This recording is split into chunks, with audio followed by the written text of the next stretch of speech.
राधे राधे दोस्तों, कैसे हैं आप लोग। जैसे कि मेरे एक फॉलोअर्स ने कहा था कि जन्माष्टमी के ऊपर वीडियो बनाइए, तो आइए शुरू करते हैं हम जन्माष्टमी की पूर्ण कथा।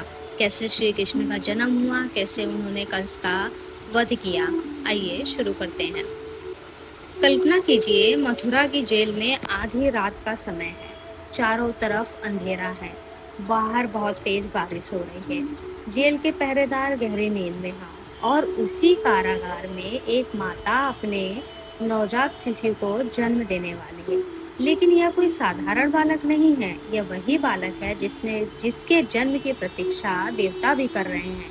यह वही बालक है जो आगे चलकर अधर्म का अंत करेगा। यह वही बालक है जिसे संसार आज प्रेम से पुकारता है, भगवान श्री कृष्ण। लेकिन कृष्ण का जन्म किसी साधारण परिवार में नहीं हुआ था। उनके जन्म से पहले ही उनके मामा कंस ने उनकी हत्या करने का संकल्प ले लिया था। आखिर कंस कौन था? उसे कृष्ण से इतना भय क्यों था? देवकी और वासुदेव को कारागार में क्यों बंद कर दिया गया था? और आधी रात को जन्म लेने के बाद नन्हे कृष्ण को वासुदेव यमुना पार करके गोकुल क्यों ले गए? आज की इस वीडियो में सुनिए भगवान श्री कृष्ण के जन्म की पूरी कथा। अंत तक जरूर सुनिए, क्योंकि श्री कृष्ण की जन्म कथा केवल एक कहानी नहीं है, यह एक संदेश है। जब जब अधर्म बढ़ता है, तब धर्म की रक्षा के लिए भगवान किसी न किसी रूप में प्रकट होते हैं।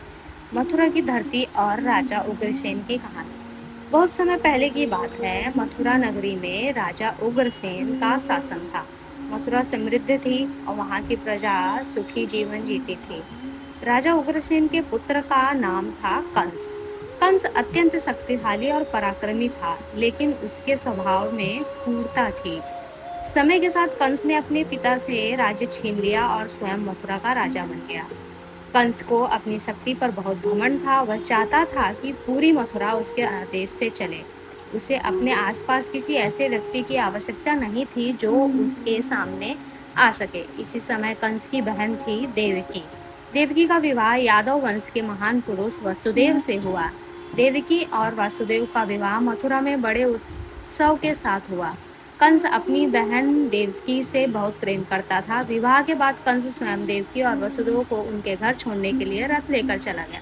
लेकिन किस्मत को कुछ और ही मंजूर था। जहाँ पे हुई आकाशवाणी। जैसे ही कंस का रथ आगे बढ़ा, अचानक आकाश से एक दिव्य आवाज आई। आकाशवाणी हुई, हे कंस, जिस देवकी को तुम इतना प्रेम से विदा कर कर ले जा रहे हो, उसी देवकी की 8वीं संतान तुम्हारे वध का कारण बनेगी। यह सुनते ही कंस के चेहरे का रंग बदल गया। जिस बहन को वह अभी तक प्रेम से विदा कर रहा था, उसी बहन को वह मारने के लिए तैयार हो गया।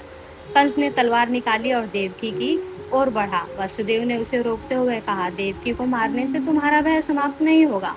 उन्होंने कंस को समझाया कि देवकी की संतानें उसके पास सौंप दी जाएंगी। कंस ने यह बात स्वीकार कर ली, लेकिन अब उसके मन में एक ही विचार था, देवकी की 8वीं संतान उसे मार देगी। भय से कंस की वृद्धि पर अधिकार कर लिया। उसने देवकी और वसुदेव को कारागार में बंद कर दिया था। कारागार में देवकी और वसुदेव का जीवन अत्यंत कठिन हो गया। एक एक करके देवकी की संतानें जन्म लेती गई और कंस उन्हें अपने सैनिकों के माध्यम से अपने पास बुलाता। कंस के मन में केवल एक ही डर था, 8वां बालक। वह किसी भी संतान को जीवित नहीं छोड़ना चाहता था। कथा के अनुसार देवकी की पहली 6 संतानों को कंस ने मार डाला। सोचिए, एक माता के लिए इससे बड़ा दुख क्या हो सकता है। देवकी हर बार अपने बच्चों को जन्म देती और हर बार कंस का भय उनके सामने खड़ा हो जाता। वासुदेव भी असहाय थे, लेकिन उन्होंने अपने विश्वास नहीं खोया। उन्हें विश्वास था कि ईश्वर की इच्छा अवश्य पूरी होगी। इसके बाद 7वीं संतान के रूप में देवकी के गर्भ में शेषनाग ने अवतार लिया। बलराम आए, जिनका नाम था। भगवान की योग माया से प्रभाव से बलराम का गर्भ देवकी से रोहिणी के गर्भ में स्थानांतरित हुआ। रोहिणी उस समय गोकुल में नंद बाबा के संरक्षण में रह रही थी। इस प्रकार बलराम का जन्म गोकुल में हुआ। कंस को इसकी वास्तविकता का पता नहीं चला। अब देवकी की 8वीं संतान का समय निकट आ रहा था और पूरी मथुरा उस भविष्यवाणी की प्रतीक्षा कर रही थी। भगवान कृष्ण के जन्म का समय आ चुका था। समय बीतता गया। भाद्रपद मास के कृष्ण पक्ष की अष्टमी तिथि का आ गई। रात्रि का समय था, चारों तरफ अंधकार छाया हुआ था। मथुरा में वर्षा हो रही थी। देवकी और वासुदेव कारागार में थे, लेकिन उस रात वातावरण कुछ अलग था। कथा के अनुसार देवताओं ने भगवान के जन्म का स्वागत करने के लिए स्तुति की और फिर आधी रात के समय देवकी के गर्भ में भगवान श्री कृष्ण प्रकट हुए। कहा जाता है कि उनके दिव्य स्वरूप में शंख, चक्र, गदा और पद चिन्ह दिखाई दे रहे थे। देवकी और वासुदेव ने भगवान को प्रणाम किया। भगवान ने उन्हें आश्वासन दिया कि वे उनके पुत्र के रूप में जन्म लेकर अधर्म का अंत करेंगे। उन्होंने वासुदेव से कहा कि वे उन्हें गोकुल ले जाएं। वहां नंद बाबा और यशोदा के घर एक कन्या का जन्म हुआ है। वासुदेव उस कन्या को मथुरा लेकर आए और कृष्ण को गोकुल में छोड़ आए। लेकिन समस्या यह थी, कारागार के भारी दरवाजे बंद थे, चारों तरफ सैनिक पहरा दे रहे थे। ऐसे में वासुदेव कृष्ण को गोकुल कैसे ले जाएंगे?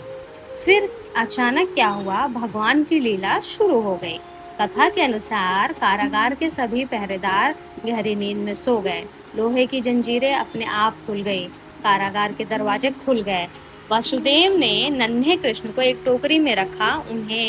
उन्होंने टोकरी अपने सिर पर उठाई और मथुरा से गोकुल की ओर चल पड़े। बाहर तेज वर्षा हो रही थी, रात का अंधकार था, लेकिन वासुदेव के कदम रुक नहीं रहे थे। उनके मन में केवल एक बात थी, कृष्ण को सुरक्षित गोकुल पहुंचाना है। यह यमुना की नदी के किनारे पहुंचे। यमुना उस समय तेज बह रही थी।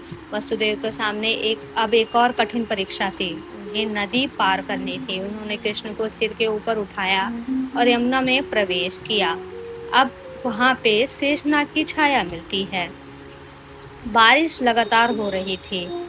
वासुदेव पानी में आगे बढ़ रहे थे। तभी कथा के अनुसार शेषनाग ने अपना फन फैलाकर बालक कृष्ण की रक्षा की।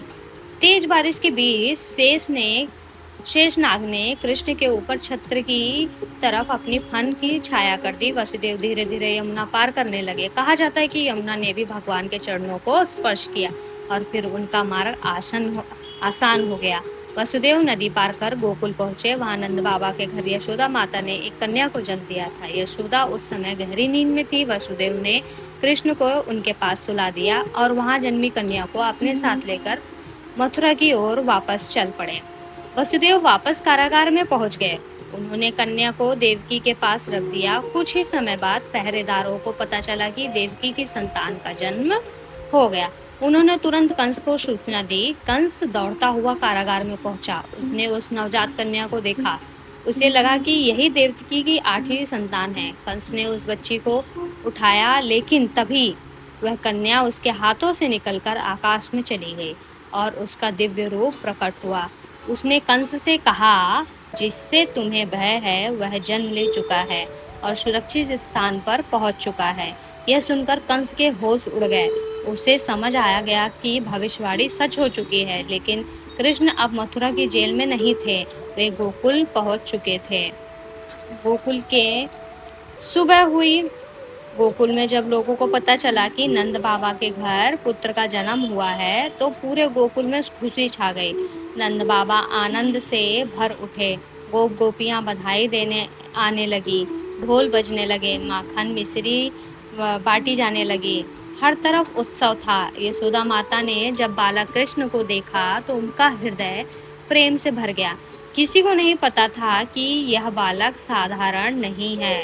गोकुल के लिए वह केवल नंद का लाल, यशोदा का कन्हैया, गोपियों का प्यारा कृष्ण। इसीलिए कृष्ण के जन्म के अगले दिन मनाए जाने वाला उत्सव नंदोत्सव कहलाता है। आज भी कृष्ण के अवसर पर जन्माष्टमी पर मंदिरों और घरों में कृष्ण का जन्म उत्सव बड़े प्रेम से मनाया जाता है। श्री कृष्ण का जन्म का संदेश। भगवान कृष्ण का जन्म केवल एक धार्मिक घटना के रूप में नहीं देखा जाता। उनकी जन्म कथा हमें कई गहरे संदेश देती है। पहला संदेश, अधर्म चाहे कितना भी शक्तिशाली क्यों ना हो, उसका अंत निश्चित है।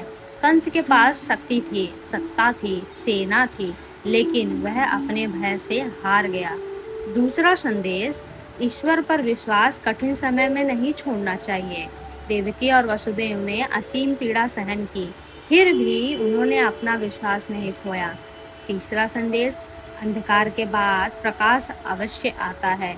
कृष्ण का जन्म आधी रात के अंधकार में हुआ, लेकिन उसका आगमन संसार में प्रकाश का संदेश लेकर आया। और शायद इसीलिए जन्माष्टमी पर जब मंदिरों में रात के 12 बजे कृष्ण का जन्म उत्सव मनाया जाता है, तो केवल वह उत्सव नहीं होता, वह एक विश्वास होता है कि जीवन में चाहे कितनी भी कठिन परिस्थितियां क्यों न हो, उम्मीद कभी समाप्त नहीं होती है। जन्माष्टमी को कैसे मनाएं? आइए जानते हैं। जन्माष्टमी के दिन भक्त भगवान कृष्ण की पूजा करते हैं। कई लोग व्रत रखते हैं। भगवान कृष्ण को नए वस्त्र पहनाए जाते हैं, झूला सजाया जाता है, माखन मिश्री और अन्य भोग लगाए जाते हैं। रात के 12 बजे कृष्ण का जन्म उत्सव मनाया जाता है। मंदिरों में भजन और कीर्तन होते हैं। कई स्थानों पर दही हांडी का आयोजन भी किया जाता है। लेकिन जन्माष्टमी का सबसे सुंदर अर्थ है अपने मन में कृष्ण के प्रेम, करुणा और धर्म को स्थान देना। केवल मंदिर में कृष्ण को ढूंढना ही भक्ति नहीं है, कृष्ण की सीख को अपने जीवन में उतारना भी भक्ति है। तो यह थी भगवान श्री कृष्ण के जन्म की संपूर्ण कथा। एक ऐसी कथा जिसमें है माता पिता का त्याग, एक अत्याचारी राजा का भय, ईश्वर पर अटूट विश्वास, यमुना की धारा, शेषनाग की छाया और गोकुल में जन्मे नन्हे कृष्ण की मुस्कान।